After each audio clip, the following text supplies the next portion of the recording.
Vejamos o legado de herança que os Ixos deixaram para os egípcios tradicionais. Aos Ixos são creditados a introdução do cavalo e carruagem, o arco composto, machados de batalha melhorados e técnicas avançadas de fortificação. Os Ixos evoluíram demais a cultura de guerra dos egípcios.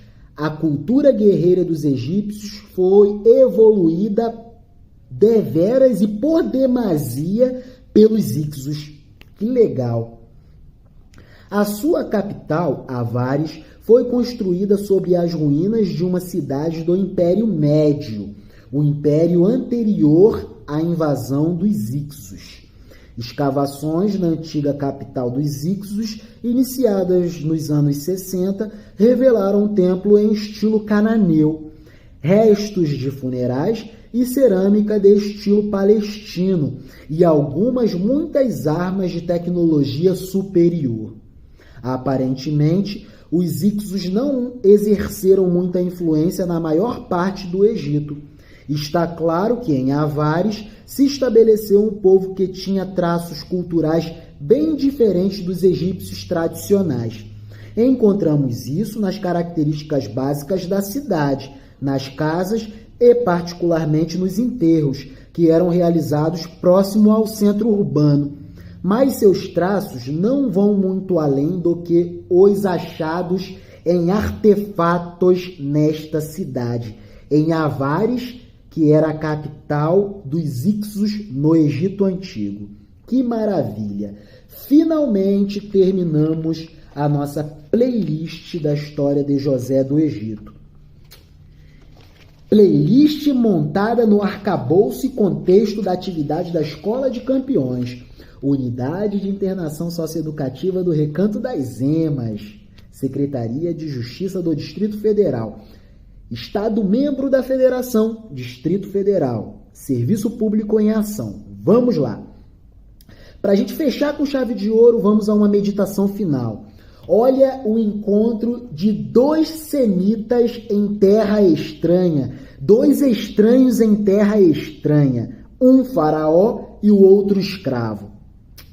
Diante dos sonhos perturbadores do faraó, José é convocado a interpretar tais sonhos. E olha o que José diz a faraó. Depois de José ouvir os sonhos de faraó, José interpretou e disse o seguinte: os sonhos das vacas gordas que eram devoradas pelas vacas magras e das espigas robustas que eram devoradas pelas espigas raquíticas e crestadas pelo vento oriental, os ventos vindos do Oriente. Olha só, um semita se referenciando e se dirigindo ao interlocutor também semita. Que legal! Portanto, o faraó previna-se agora de um homem entendido e sábio e o ponha sobre a terra do Egito. Faça isso o faraó e ponha governadores sobre a terra, e tome a 5ª parte da produção da terra do Egito nos 7 anos de fartura. Que o faraó determine o acúmulo de 20% da produção da terra do Egito ano a ano durante os 7 anos de fartura. E que os governadores das províncias locais ajuntem toda a comida destes bons anos que vêm, e amontoem o trigo debaixo da mão de faraó. A administração é descentralizada, mas o poder político é centralizado. Sabe o que é isso, gente? É o desenho da Federação Brasileira. União, poder central, governadores locais dos Estados-membros, administração descentralizada. União federal, poder centralizado, poder político centralizado, e governos estaduais e municípios, poder político-administrativo descentralizado. Ó, que legal, que legal. Como esses conceitos são atemporais, digamos assim. Muito cuidado a falarmos isso, né? Atemporais no sentido filosófico, não no sentido histórico, senão seria a anacronia.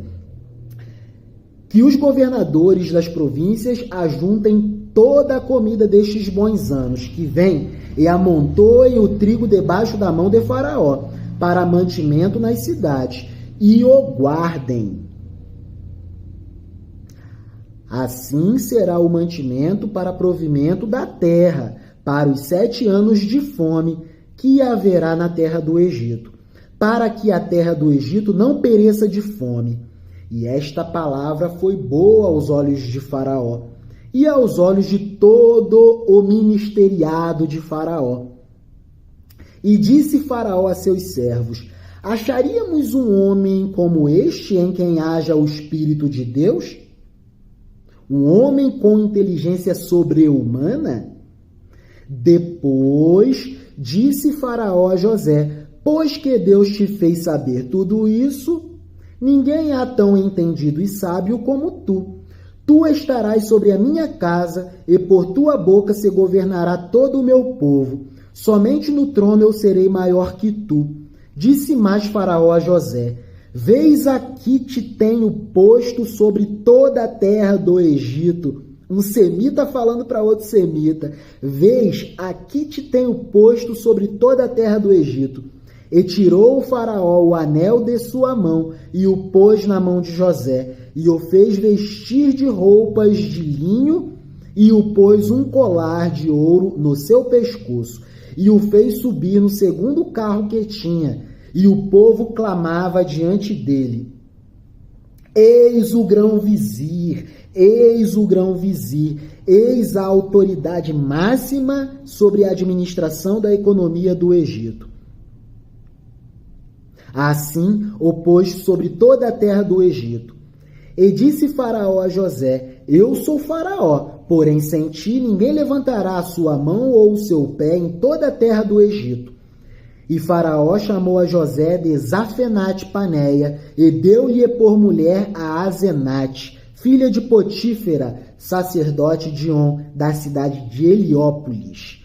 E saiu José por toda a terra do Egito para trabalhar, para desconcentrar e descentralizar a administração, para que o poder político, no sentido administrativo, fosse descentralizado em governos locais, para que cada província formassem os seus estoques de alimentos para o atravessamento dos 7 anos das vacas magras.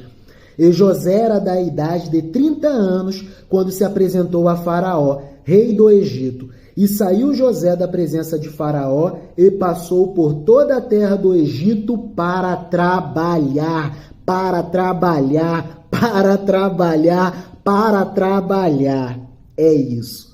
José era trabalhador no pouco, logo Deus o colocou em posição alta para ele botar para fuder? Não, para ele trabalhar. É isso. A vida de José só deu certo porque ele era um jovem perdoador e um jovem amoroso. No poder, ele não se utilizou do poder para oprimir os seus irmãos e a sua família e o seu povo. Contrariamente, ele proveu livramento e salvação divina para a terra prometida. Deus é luz, Deus é perdão, Deus é amor, Deus é salvação, Deus é. Deus é salvação, Deus é. É isso. Finalmente, concluímos a nossa playlist da história de José do Egito. Próxima história, Moisés do Nilo. É isso. É isso. Os barcos de papel já é uma história que está sendo gravada. Já estamos para o final. É isso. O que está faltando gravar é a história de Moisés do Nilo. Também cultura egípcia. E olha o detalhe, Moisés era descendente de José. José era ancestral de Moisés. Olha como tudo vai se interligando e a gente consegue ler a Bíblia de modo inteligente. É isso. Leiamos a Bíblia de modo inteligente. Afinal, a Bíblia é um texto clássico da nossa cultura ocidental, para além do que ela é a palavra de Deus. É isso. Amemo-nos, eis o único mandamento, e com promessa, e promessa boa, é isso.